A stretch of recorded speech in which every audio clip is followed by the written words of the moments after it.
principalmente el factor de crecimiento transformante beta, que ciertas citoquinas parecen activarse en el crecimiento del mismo, que había componentes de la membrana extracelular que sufren activación, y acá estamos hablando básicamente de metaloproteinasas, ¿no? Factores de crecimiento, ferona y testosterona en relación con la presencia de mioglobina. Lo cierto es que ciertos cambios a nivel celular, como puede ser alteraciones en la hidratasa, alteraciones en la metilación del ADN, activación de ciertas citoquinas, como están viendo acá, van a producir estas alteraciones a nivel celular. Primero, una aparición de múltiples fibromas uterinos de tipo microscópico, una proliferación celular, una diferenciación miogenética y alteraciones reguladoras. Pero recuerden que el mioma es monoclonal, es decir, deriva de una sola célula, ¿ya? Y esta célula es la que va a crecer, se va a proliferar y va a dar al final el mioma macroscópico. Entonces, yo puedo tener una elevada prevalencia de miomas microscópicos, factor genético, ¿ya? Pero muy pocos van a sufrir esta transformación de miocitos normales. ¿Qué es lo que produce esta transformación? Podría ser los estrógenos, podría ser la progesterona, podría ser un exceso de producción de factor de crecimiento transformante beta, se puede producir por muchas cosas, ¿no? Y lo cierto es que de esos miomas microscópicos, algunos pueden crecer hasta hacerse tumores clínicos. Y por eso que yo puedo tener múltiples ubicaciones, múltiples tamaños, hasta decir que podrían haber diferentes tipos de miomas en una misma persona, ¿ya? Y esto se produce pues por esa expansión clonal. Entonces, en resumen, yo tengo la transformación de una célula madre del miometrio, por eso se llama tumor monoclonal, y por eso estas células madres somáticas multipotenciales pues crecen y producen estos famosos fibromas, ¿ya? Muy relacionado, les dije, a la presencia de receptores de estrógenos o de progesterona. A cualquiera de los dos. Recuerden que los estrógenos y la progesterona tienen receptores alfa y receptores beta. Ambos son capaces de producir transformación monoclonal. Y si hablamos solamente de los estrógenos, lo primerito que tendríamos que decir que los estrógenos tienen una acción evidente sobre el factor de crecimiento transformante beta, principalmente sobre el tipo sub-3, que hay alteraciones en la metilación. Y estas alteraciones en la metilación van a verlo cuando hablemos de cáncer de cervix y cáncer de endometrio, ¿no? No son los únicos cánceres, pero se sabe que cuando hay deficiencias en la metilación empieza la proliferación celular, ¿no? Que yo tengo un número de receptores de estrógenos aumentados. Entonces, estos miomas que tienen un número aumentado de receptores para estrógenos podrían que sean sensibles a los estrógenos, y estos podrían ser los miomas que crecen con el embarazo, por ejemplo, o que crecen cuando damos anticonceptivos orales, ¿no? Una serie de citoquinas, ¿no? Quimiotaxinas, factores de crecimiento, alteraciones en la apoptosis, pues van a hacer que crezca el tumor indefinidamente. Recuerden ustedes que cuando yo tengo una célula, esa célula crece, ¿no? En algunos casos se reproduce y llega un momento donde viene su muerte. Eso está programado. Genéticamente, nuestras células de la dermis, nuestras células del cabello, nuestras células de la vista ya tienen determinados cuánto deben morir, ¿no? A eso se llama apoptosis. Muy bien, entonces yo puedo tener un crecimiento aumentado, ¿ya? Para decir por qué crece un tumor. Y yo puedo tener también una apoptosis disminuida o alterada, o puedo tener los dos. Al final, una célula que crece normalmente no puede prolongarse, pero una célula que está alterada debería morir rápidamente. Para eso tenemos un sistema inmunológico que se encarga de reconocer rápidamente cuando la membrana o cuando la célula está alterada. Bien, esto no ocurre. y no ocurre por estas alteraciones que se producen acá, ¿no? Pero si al final de todo la célula alterada no es destruida, no muere rápidamente y prolonga su vida, entonces esa célula alterada se sigue reproduciendo y sigue creciendo, y es por eso que crecen los tumores. Y esto se produce, por ejemplo, ¿no? Por una supresión del gen P53. Ustedes saben que el gen P53 es un inmunomodulador, que reconoce a la célula extraña y rápidamente la elimina, ¿no? O destruye a la célula para que no siga proliferando. Esto no ocurre, por ejemplo, porque este gen está suprimido en este caso. Y finalmente hay una activación del receptor ATP sensible a los canales de potasio, y esto que hace que la célula tenga una mayor sobrevida. Y si nos vamos a la progesterona, la cosa también va por ahí. La progesterona va a tener básicamente un aumento de receptores para progesterona, alfa y beta. Por eso es que van ustedes a ver ahí en la fisiopatología que la progesterona también puede aumentar los niveles o tamaños de los fibromas, ¿ya? Y aparte de eso, el TGB, el factor de crecimiento transformante beta 3, que es derivado del factor de crecimiento transformante beta, y el factor de crecimiento derivado del endotelio, que es mitógeno, inducen pues el crecimiento de los neomiomas, ¿no?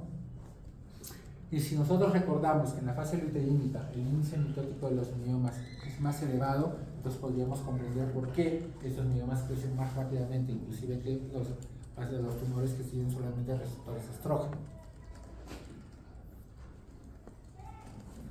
Igual que en el anterior, hay una disminución de la apoptosis, hay una sobreexpresión de la proteína BCL2, que es una inhibidora de la muerte celular programada. Y entonces ahí vamos comprendiendo que a pesar de que son tumores benignos, siguen siendo tumores, y por eso tienen un crecimiento y una vida prolongada.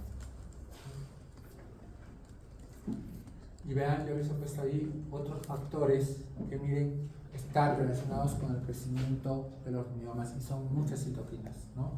Alteraciones en factores de crecimiento que tienen que ver con la heparina, alteraciones en factores de crecimiento que tienen que ver con la timiotaxis, y alteraciones que tienen que ver con problemas en la matriz extracelular. Entonces, todos estos factores, que son muchos, tratan de explicar por sí solos cómo va creciendo los miomas y por qué crecen los miomas en unas pacientes y en otras no. Entonces, no es sencillo hablar de cuál es el factor etiológico que produce el crecimiento de los miomas y por qué es tan frecuente esto dentro de la mujer. Si nosotros hablamos de la clasificación de los miomas, tendríamos que hablar de que hay miomas submucosos, intramurales y subserosos. Eso prácticamente ya no se utiliza, ¿ya? Y los submucosos y los intramurales y los subserosos ahora se les denomina por una numeración que va del 0 al 8, ¿ya? Y depende de su ubicación. De estos, los que están en la parte submucosa quizás sean los más importantes. ¿Y por qué son los más importantes?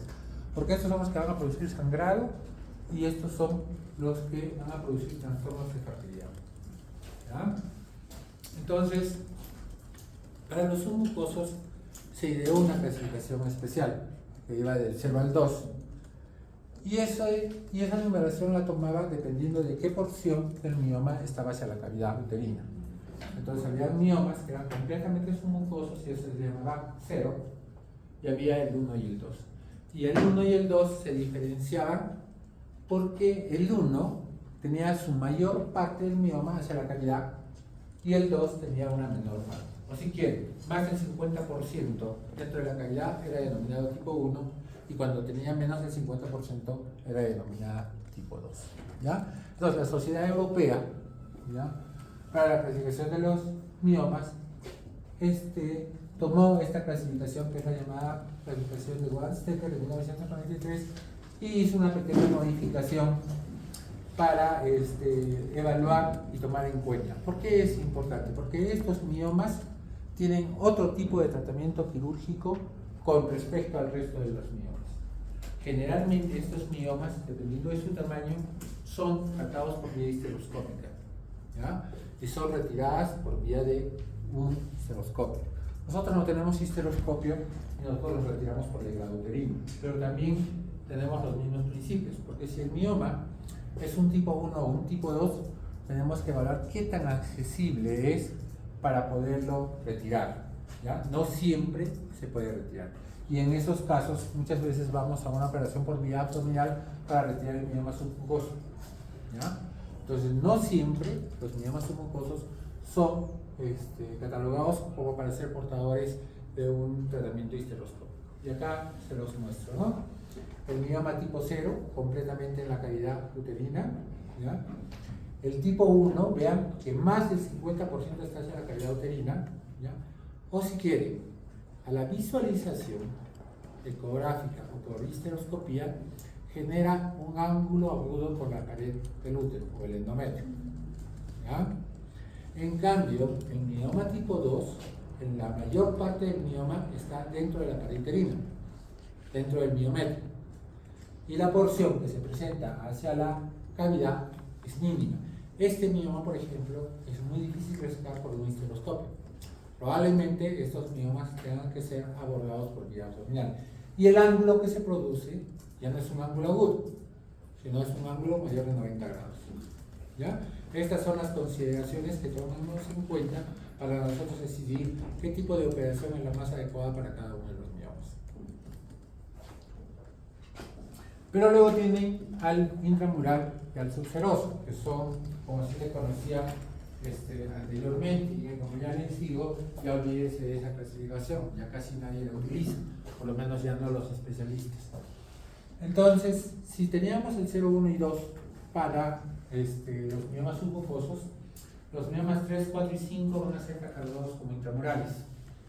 Y los miomas tipo 6 y tipo 7 van a ser los subserosos, ¿ya?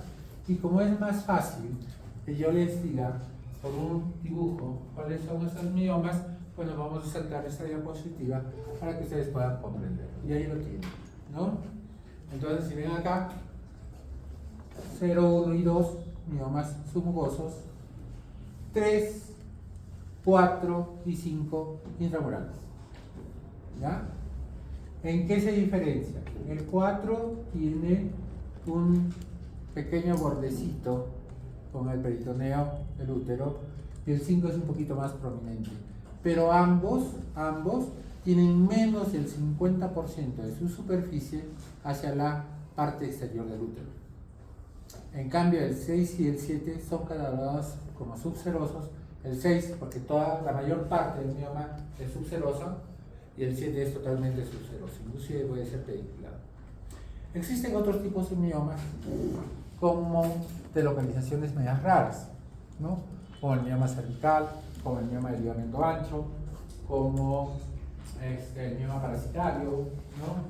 Bueno, a estos se les cataloga como un mioma tipo 8 y es preferible describir dónde está su localización, ¿ya?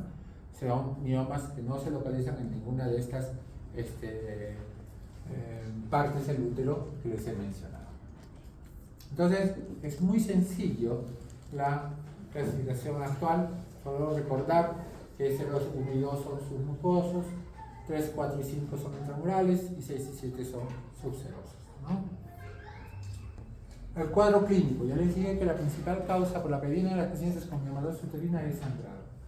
Puede haber dolor, puede haber otros síntomas, dependiendo de que si el mioma está o no comprometiendo otro órgano.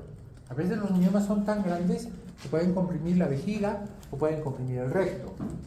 Y si comprime la vejiga, la paciente puede tener retención urinaria, puede tener micturia, puede tener orinas frecuentes, puede ser de que la micción sea dolorosa, ¿no? Y si está hacia el recto, igual. La paciente puede tener problemas de constipación, puede tener, nunca he visto rectorragia, pero también está descrito que podría haber, pero yo nunca lo he visto, ¿ya? Entonces, ese es el motivo. Y si sangra, y si tiene hemorragias, El otro signo, el otro síntoma por el que generalmente viene el paciente, ¿cuál será? Anemia. Y muchos de los colegas envían claramente a una chica de 20, 21, 22 años porque tiene menstruaciones abundantes y primero queremos averiguar cuáles son las causas de sangrado uterino normal, y para eso ustedes ya conocen, ya la viste en la clase. Y cuando ya han examinado y han visto de que hay una tumoración del útero, pues es una ecografía, confirman que es un mioma, pues es la causa que está condicionando la anemia, ¿no?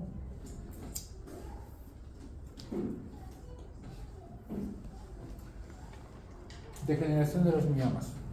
Algunas veces hace el tiempo y estos miomas sufren transformación en su estructura, en su constitución, y las sustancias originales ya no se ven, sufren degeneración.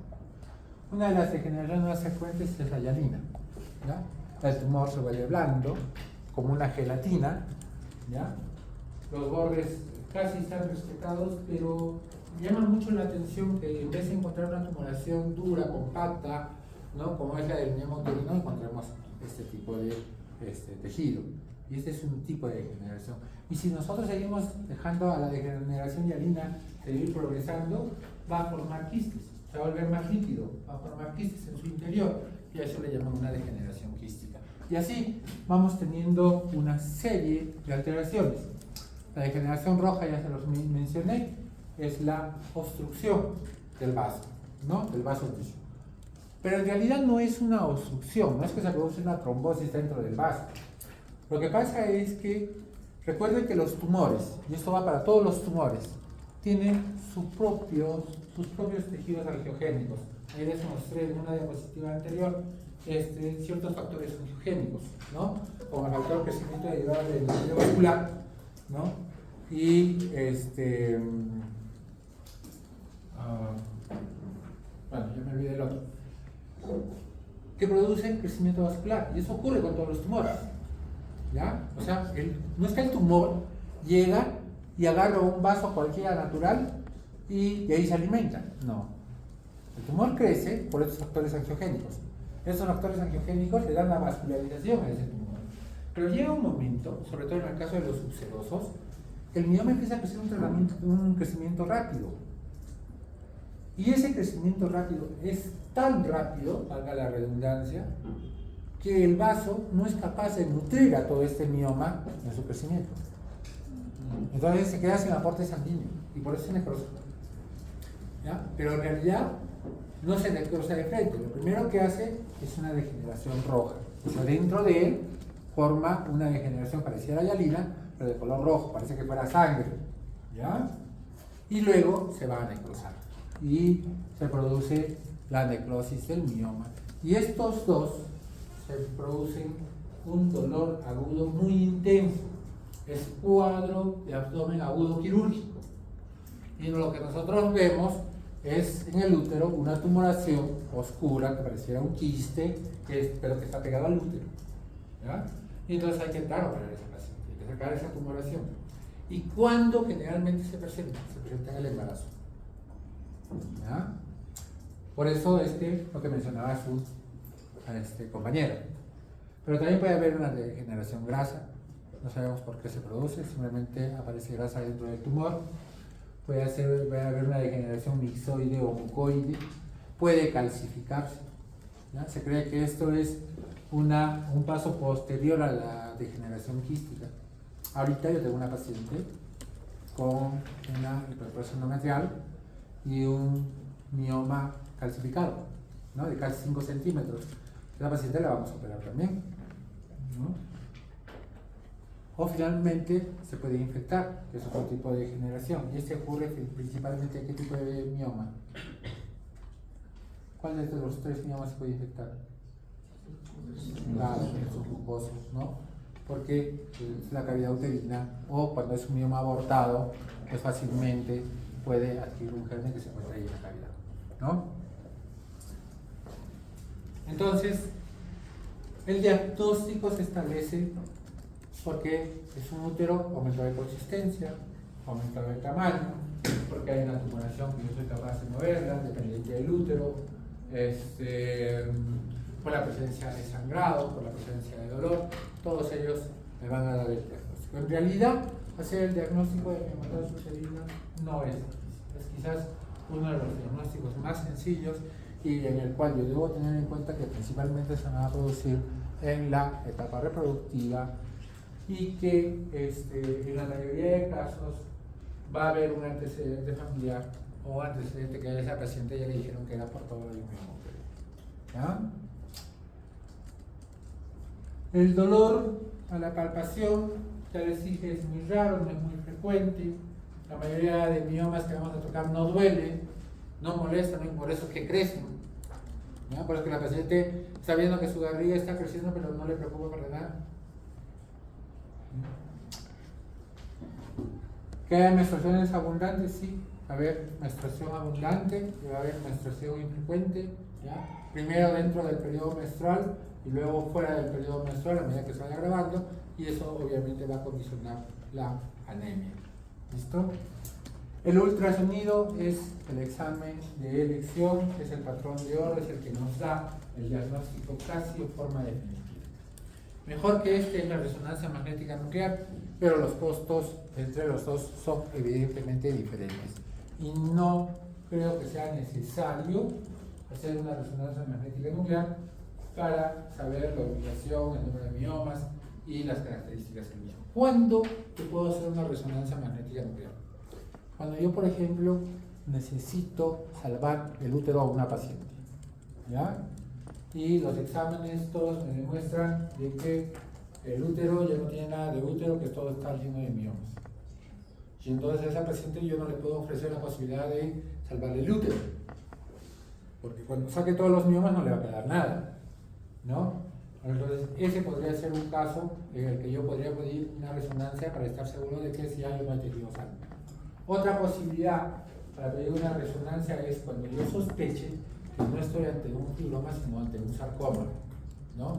Y entonces yo quiera ver cómo están esos tumores y que si están invadiendo o no el tipo neoplásico al útero. Entonces podría ser que yo pida una resonancia en la que sí puedo tener algunas algunas imágenes que me ayuden a suponer en este caso. La histerosonografía, que es una radiografía contrastada de la cavidad uterina que se utiliza principalmente para ver las trompas, puede decirme si la cavidad uterina está tomada o no, pero no supera la ecografía. La ecografía nos dice con mayor fidelidad cómo está ubicado el mioma. ¿Ya?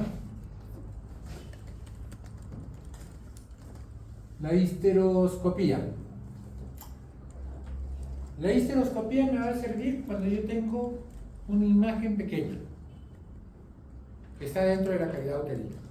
Pero si es un mioma grande, si es un mioma inmenso, pues no voy a tener un buen resultado. Porque lo que voy a encontrar apenas ingrese con el histeroscopio es una protrusión gigante que no me deja ver el resto de la cavidad. Pero cuando son miomas pequeños, cuando son pediculados tipo 0 o tipo 1, pues no solamente puedo hacer diagnóstico, sino puedo hacer tratamiento. Estos histeroscopios tienen un receptoscopio que hace que yo pueda retirar el mioma sin ninguna dificultad. Resonancia magnética nuclear de Salé.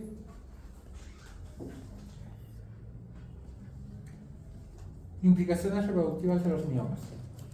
Entonces yo les decía que el concepto general es de que en una paciente que tiene infertilidad y que tiene miomatosis uterina, no debería tocarse los miomas a menos que los miomas tengan un compromiso del endometrio. Es decir, en la mayoría de esos son miomas submucosos. Después, no debe hacerse ningún tratamiento quirúrgico. Sin embargo, esto tampoco no es tan cierto. O sea que no solamente la localización o el tamaño podrían jugar un papel importante. Les pongo un ejemplo. Hay un estudio, ¿ya?, en el cual demostraron que pacientes que eran portadores de miomas subserosos e intramurales, ¿ya?, a los cuales les hicieron miomectomía, y en el otro grupo no les hicieron nada, ambas con problemas de infertilidad, las pacientes que fueron operadas tuvieron una mayor tasa de embarazo comparadas con las que pacientes que no fueron operadas, a pesar de que ninguno de los dos grupos mostraba componente endometrial, ¿no? Es una prueba de que los miomas pareciera que juegan un papel importante en la concepción o en el aumento de la posibilidad de infertilidad. Si bien la localización anatómica es la parte más importante, ya les dije que aquellas que están localizadas con el endometrio se tienen que operar, esas sí se tienen que operar, ¿ya? ¿Por qué? Porque la superficie del mioma es muy dura. Y si el huevo se va a implantar justo donde está el mioma, pues no va a poder implantarse. Y a pesar de que se va a producir en un primer momento el embarazo, posteriormente lo va a perder. Va a producir una amenaza de aborto y va a perder el bebé porque esta implantación no se va a dar. ¿Ya? Ahora, los estudios de fertilización in vitro sugieren un efecto determinante en la implantación y el tratamiento quirúrgico. Aparentemente incrementa la tasa de embarazo. Y esto es lo que yo les acabo de decir como un ejemplo. Ahora, la Sociedad de Fertilidad Americana de Ginecología e Infertilidad, en su guía práctica dice: los miomas pueden asociarse con un 5 a 10% de los casos de infertilidad, aunque como factor único solo influyen en el 2 a 3%. Entonces ellos dicen que generalmente los miomas vienen asociados a otros trastornos, y uno de los trastornos más frecuentes es la endometriosis. ¿Ya? No casi, sino que muy frecuentemente se asocia tanto miomatosis con endometriosis a la vez. Y entonces no sabemos si la causa de la infertilidad es por endometriosis o es por el mioma uterino. Este metaanálisis, en el que se reporta que la tasa de embarazo después de la miomectomía pasa de 58 a 65% y que las tasas bajan a 38% cuando se asocian con otras causas de infertilidad, solo demuestra que el tratamiento de los miomas podría estar relacionado con una mayor tasa de fertilidad. Y acá yo les traigo mayores pruebas de esto. Primero, implicaciones reproductivas en los miomas. ¿Pero por qué se pierden los embarazos en la paciente que tiene miomas? Por todos estos. Van a producir distorsión de la cavidad uterina, miomas submucosos, en la pared anterior, posterior, en el fondo uterino. Todos ellos van a ser causa de que haya una mala implantación. La presencia de los miomas va a aumentar la distancia que existe entre el ostium de la trompa de la tuba hasta la finge, porque la va a distorsionar. Y este viaje demorado, este tiempo aumentado, puede hacer o que el espermatozoide no alcance a tiempo al óvulo para fertilizarlo, o que cuando regrese no llegue hasta la cavidad endometrial, aumentando la incidencia de un embarazo ectópico. O podría ser que el mioma crezca muy cerca del cuerno uterino y lo distorsione completamente a tal punto que no pueda pasar el espermatozoide, una obstrucción tubárica, ¿no? O podría ser que este aumento en la distancia altere el transporte del gameto o del espermatozoide.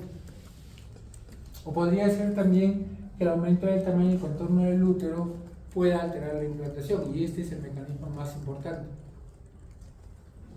Porque ya les dije que los miomas uterinos no alteran tanto la posibilidad de concepción, sino lo que se altera más es la posibilidad de una buena implantación y el seguimiento del embarazo. Puede que haya una alteración en el suministro sanguíneo del endometrio, porque si hay un mioma, ese mioma tiene otro tipo de irrigación y el endometrio tiene otro tipo de irrigación al cual no llegaría un aporte sanguíneo adecuado. O podría ser que haya una interferencia con la función de la unión útero-tubárica por el mismo motivo, por un factor mecánico en dicha ubicación. Lo cierto es que, como les dije, los miomas se asocian entre un 3 a un 31%, sobre todo por la distorsión de la cavidad uterina. Que estos miomas, que les dije que eran medios raros y que tenían varios componentes, por lo menos dos de ellos predominantes, llamados miomas bizarros, parece ser que alterarían ciertas sustancias como el MBIB1, que, recuerden ustedes, regula la apoptosis, y por lo tanto no solamente haría que crezca el mioma, sino que esta citoquina podría influenciar en el nuevo ser que se está tratando de implantar en la cavidad uterina. Y otros mecanismos posibles, aparte de los que hemos mencionado, son la alteración de la anatomía local, cambios funcionales como el aumento de la contractilidad de la trompa, cambios en el entorno local y las hormonas paracrinas moleculares inducidos por los fibromas, en fin. Lo cierto es que todas estas alteraciones, incluyendo esta de acá abajo, que es la OXA10, que tiene que ver también con este mecanismo de regulación, parece que influyen tanto en el mioma como en la concepción del nuevo ser. Y es por eso que cuando a uno le preguntan y le dicen es necesario operar los miomas, tiene que cambiar su objetivo y su punto de vista. Y ya no solamente pensar que los miomas mucosos son los únicos que tienen que operarse y que tienen que sacarse, sobre todo si yo, después de haber hecho un tratamiento de infertilidad, no consigo que esa paciente se embarace. ¿Qué más les puedo decir de miomas y embarazo? Bueno, vamos a suponer que la paciente consigue embarazarse, consigue implantar a pesar de tener los miomas. El problema no acaba ahí. La presencia de los miomas va a condicionar una serie de patologías en el embarazo y por eso hay que tener cuidado. Puede haber placenta previa, porque recuerden que la placenta va a buscar el mejor sitio para implantarse, ¿no? Y si las paredes están alteradas, pues puede ir a un lugar donde no haya miomas, entonces ese es el lugar. Puede hacer que produzca alteraciones en la posición del bebé. Entonces muchos fetos que vienen en podálica o que vienen en transversa debe investigarse la presencia de miomas uterinos que podrían estar condicionando esta posición anormal. Puede ser que yo encuentre atletismo placental, por el mismo motivo. Puede ser que yo encuentre alteraciones como amenaza de parto pretérmino, como amenaza de aborto, condicionados todos por la presencia de los miomas uterinos. ¿Qué más les puedo decir de los miomas y el embarazo? Que quizás la parte más importante esté dado principalmente por la amenaza de parto pretérmino. La presencia de sangrado, inclusive durante la amenaza de aborto, es un indicativo que aumenta la posibilidad de amenaza de parto prematuro. Y obviamente eso se debe a la alteración que produce en el endometrio por el mioma uterino. Entonces, esa quizás sea la parte más importante para estos casos. Y ese es otro de los motivos por los cuales nos vamos a preguntar si la paciente con un mioma debería ser intervenida quirúrgicamente o no. ¿Y por qué empieza esto de decidir si se opera o no se opera? ¿Y por qué no siempre se opera? Porque cuando una paciente tiene un problema de fertilidad, hacerle una intervención quirúrgica condiciona mayor inflamación, mayor daño, mayor noxa. En lo posible, no debe ser intervenida quirúrgicamente hasta después de que tenga su bebé. Pero acá está la prueba de que no siempre puede ser así ni debe ser así, porque podría condicionar también otras complicaciones. Y las condiciona de por sí.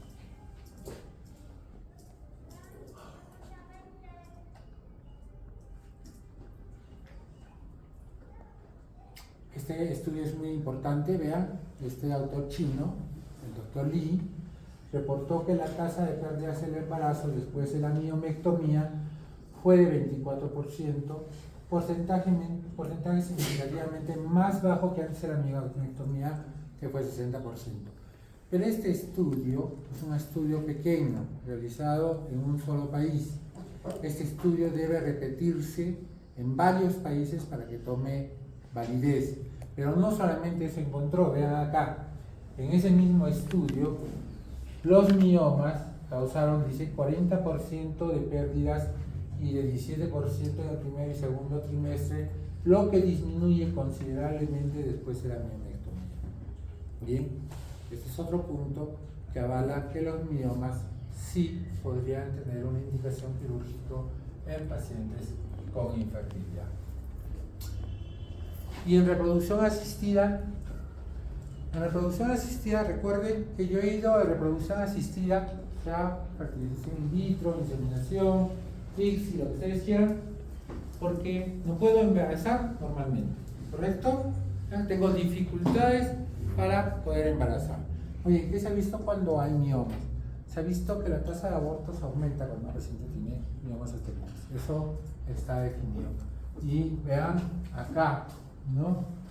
Cuando hablaron de miomas submucosos, intramurales y subserosos, lo que les decía, no solo los submucosos.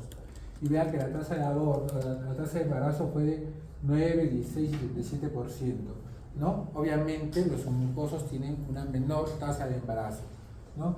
Versus 30% en los casos de control. Y esta es muy cercana a la tasa de fertilidad. Recuerden que la tasa de fertilidad del ser humano es de 33%. Y la tasa de aborto en los diferentes tipos de mioma fueron para los submucosos 40%, para los intramurales 33% y para los subserosos 21%, cuando en la población normal solo llegaba al 16.5%.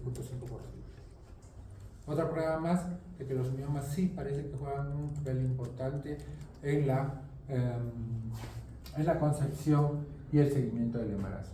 Ahora vean, las tasas por embrión transferido de embarazo implantado y embarazo en curso fueron significativamente más bajas en el grupo de pacientes con miomas. Es que para hacer fertilización o reproducción asistida, ellos hacen un registro de todo, de la tasa de embarazo, la tasa de embrión con actividad cardíaca, la tasa de recién nacido vivo en casa, y así, estudian todo. Entonces ellos han visto de que los miomas tienden o producen una menor tasa de seguimiento y de embarazo en ese tipo de pacientes, ¿ya? Y a pesar que las pacientes tengan pequeños miomas intramurales, en reproducción asistida tienen una tasa de embarazo reducida cuando se comparan con pacientes sin miomas. Entonces, conclusión, los miomas sí juegan un papel importante en reproducción asistida. El tratamiento farmacológico lo han visto con sus compañeros. Yo les voy a decir algunas cosas. Ningún tratamiento, ninguno de los que existen o los que han mencionado, realmente han demostrado tener mejoría en el tratamiento de los miomas, sobre todo en miomas grandes, ¿ya? Si yo tengo una paciente, por decir, que tiene un útero de 8 centímetros, tiene un mioma de 20 centímetros y que ya no tiene prácticamente tejido uterino sano, y yo le doy análogos de la GnRH, pues probablemente a 6 meses no encuentre una gran variación y al final termine en una histerectomía tal como era en el principio. Pero de ahí a que vayamos a encontrar una verdadera reducción del tamaño de los miomas y darle una opción diferente a la paciente, no lo hemos hecho, por lo menos en lo que tenemos experiencia en el hospital, nosotros no hemos conseguido resultados de este tipo. Y lo dicen muchas revistas, como también hay muchos artículos que dicen que sí les fue bien con análogos de la GnRH, que sí les fue bien con acetato de lipristal, que es decir, parece tener una reducción más marcada con respecto a los miomas. Nosotros no tenemos experiencia, ¿no? Recuerden que acetato de lipristal nosotros no tenemos en el mercado, no existe en el mercado peruano, y que además viene con una advertencia muy seria con respecto a que produce cáncer hepático, ¿ya? Entonces, no creo que entre fácilmente al mercado peruano. ¿Qué es lo que yo me tengo que preguntar cuando yo haga tratamiento farmacológico de los miomas uterinos? La pregunta es, ¿qué quiero tratar? ¿Ya? ¿Quiero tratar los miomas o quiero tratar el sangrado? Y entonces, ahí las cosas cambian. Entonces, si lo que yo quiero tratar es el sangrado, pues inmediatamente puedo usar antiinflamatorios no esteroideos, puedo utilizar antifibrinolíticos, ácido tranexámico, y por un tiempo limitado, ¿no? No se puede usar todo el mes, un promedio de 5 a 7 días máximo, ¿ya? O durante el periodo de la menstruación. O yo puedo tratar, por ejemplo, yo puedo usar inhibidores de la aromatasa, puedo utilizar anticonceptivos orales combinados, puedo utilizar solo progestinas, depende cómo lo quiero tratar y cómo responde mi paciente. Pero ese es el tratamiento de la hemorragia, ¿ya? Pero si yo quiero tratar miomas uterinos, entonces para tratar miomas uterinos yo tengo que usar acetato de lipristal, puedo utilizar progestágenos o puedo utilizar antagonistas o agonistas de la GnRH. Como les digo, la experiencia en nosotros no ha sido muy buena y no ha reducido mucho el tamaño de los miomas. Eso es lo que yo les puedo decir con respecto al tratamiento médico de los miomas uterinos. Ahora, ¿qué hacer de acuerdo al tipo de mioma? Si lo que yo quiero es tratar el mioma, pues en el tipo 0, tratamiento médico no hay, ¿no? O le haces legrado, o le haces una histeroscopía y le haces una resección del mioma y solucionar el problema, ¿no? Como el pólipo, ¿qué pasa, doctor? ¿Con quién hemos sacado el pólipo de esa viejita?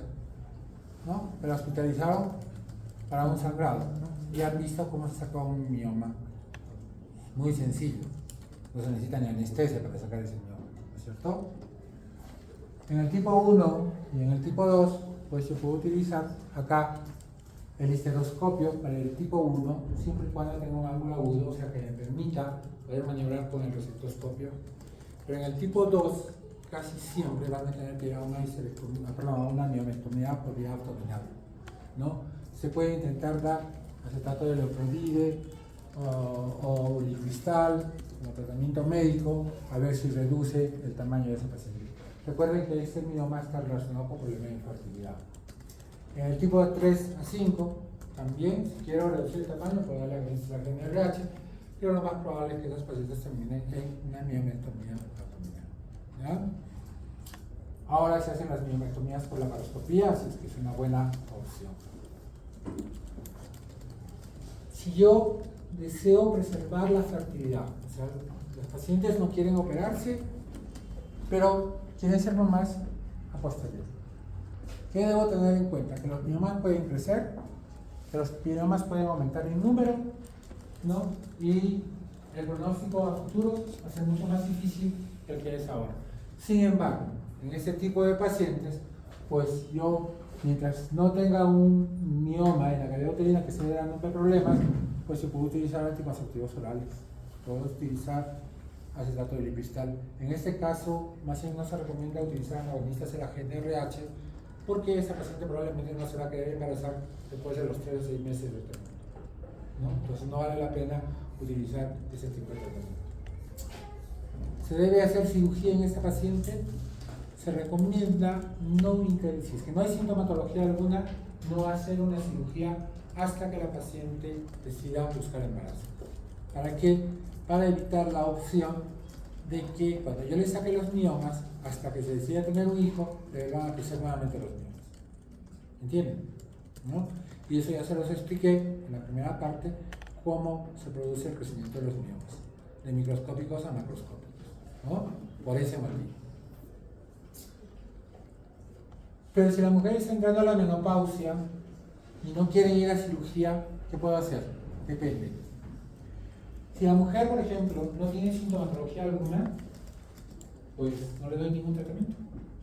Así tenga un mioma de 6 centímetros, ¿no? Si la paciente tiene alteraciones en la menstruación, entonces yo me tengo que preguntar, lo que les decía a ustedes en la mañana, ¿no? ¿Está sangrando porque tiene miomas o está sangrando por anovulación? ¿No? Porque la paciente está entrando a su menopausia, ¿no? Entonces, en ese caso, ¿cuál sería mi primera opción de tratamiento?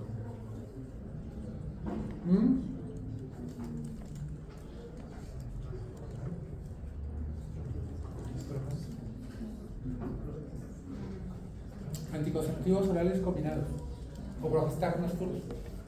¿Por qué? Porque está haciendo un sangrado uterino normal por anovulación. ¿Sí?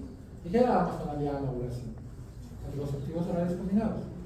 ¿Ya? Es lo mismo, ¿no? Entonces en ella se puede favorecer con anticonceptivo oral combinado. O lo otro sería que yo le destroce el endometrio, lo destruya completamente, y eso se llama ablación endometrial. O lo otro, yo podría agarrar, ponerle un sistema intrauterino liberador de levonorgestrel. Esa es su principal indicación. Él va a producir una atrofia endometrial y la paciente no volvería a sangrar, ¿no? y espero a que llegue su menopausia. ¿Y por qué? Porque con la menopausia un buen porcentaje de miomas van a reducir el tamaño. No todos, pero una buena parte van a reducir el tamaño. ¿Por qué? Porque ya no hay influencia hormonal. ¿Listo? Entonces, es una opción. Agonistas de la GnRH, no lo recomiendo, porque recuerden que los agonistas de la GnRH tienen que usarse por 3 a 6 meses y que su mayor efecto indeseable es producir osteoporosis. ¿Ya? Y esa paciente también va a hacer osteoporosis por ingresar solo a la menopausia. Entonces, no lo recomiendo, pero está dentro de lo que se puede utilizar. Ulipristal, no tengo experiencia, yo no les puedo decir más de lo que está acá. Y creo que son los principales tratamientos. Pero yo les dije que había pacientes que no venían solas. Y la endometriosis es una de las más frecuentes que se asocia a miomas uterinos.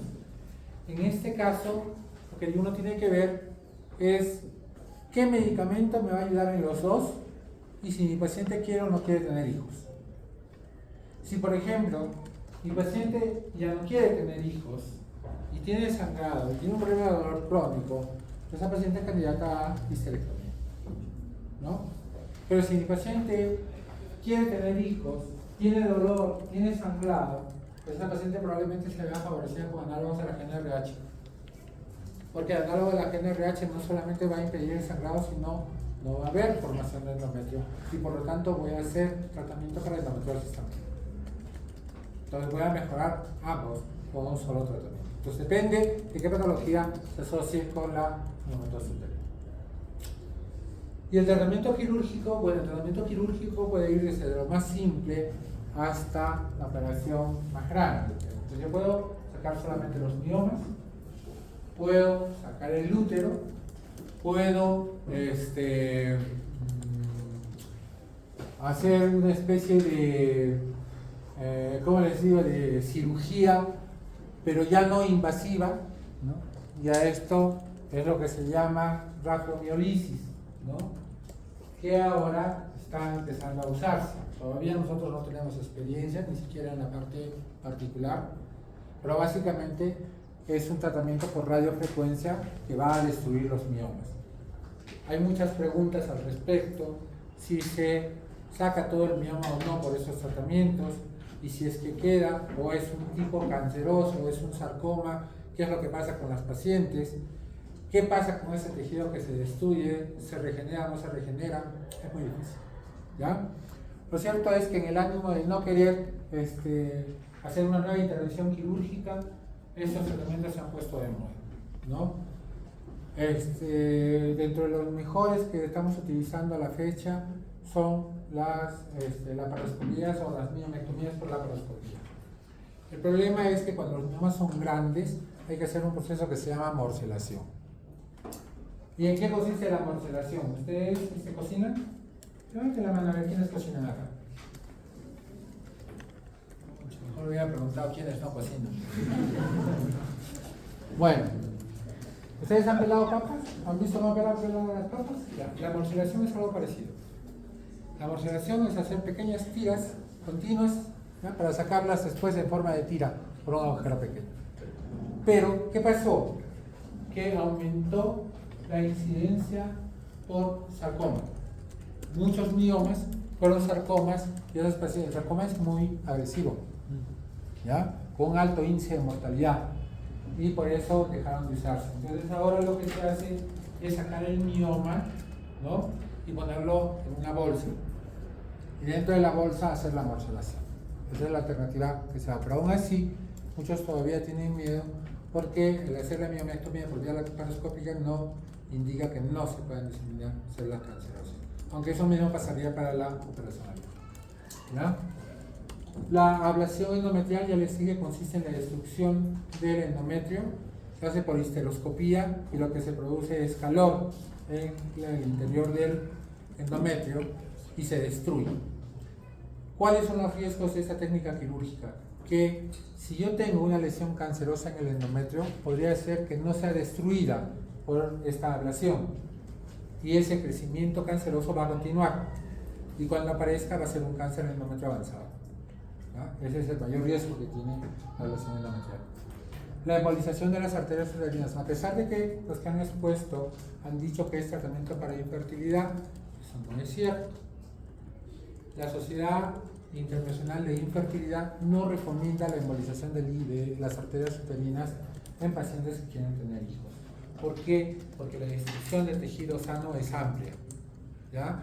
O sea, no hay la posibilidad, o por lo menos dentro de la experiencia que tienen, por eso es que no publican muchos artículos, no hay la posibilidad de ir justo a la arteria que nutre a ese mioma, sino que van a arterias más grandes que comprometen otra parte del tejido y que obviamente al ser obstruidas también se van a degenerar, van a morir, ¿ya? Por eso no se utiliza así. ¿Qué más les puedo decir? Principal indicación para el tratamiento quirúrgico: el sangrado uterino normal, síntomas relacionados con el tamaño uterino, infertilidad o pérdida de la gestación, tal como les he mencionado bajo esa estadística. Y a pesar de que la única indicación de histerectomía en pacientes asintomáticos son los leiomiomas que incrementan sus dimensiones después de la menopausia y sin terapia hormonal, deben saber que la causa más frecuente de histerectomía son los miomas uterinos. ¿Ya?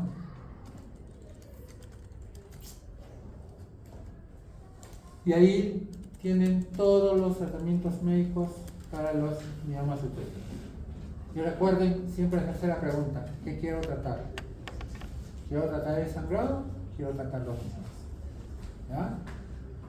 Algo que no les he mencionado: cuando la anemia es aguda o cuando hay un sangrado agudo intempestivo y importante, la acción es hacer un legrado uterino, ¿ya? Que le pare inmediatamente el sangrado y después trato la anemia. Si tiene menos de 7, transfusión sanguínea, y si tengo más de 7 puedo usar hierro por vía venosa o hierro oral dependiendo del nivel de hemoglobina, ¿ya? El tratamiento quirúrgico ya les dije, que no les voy a seguir hablando de lo mismo. Y acá algo en nuestra experiencia, solo algunos de los casos. Vean, un tamaño, ¿qué mioma es este?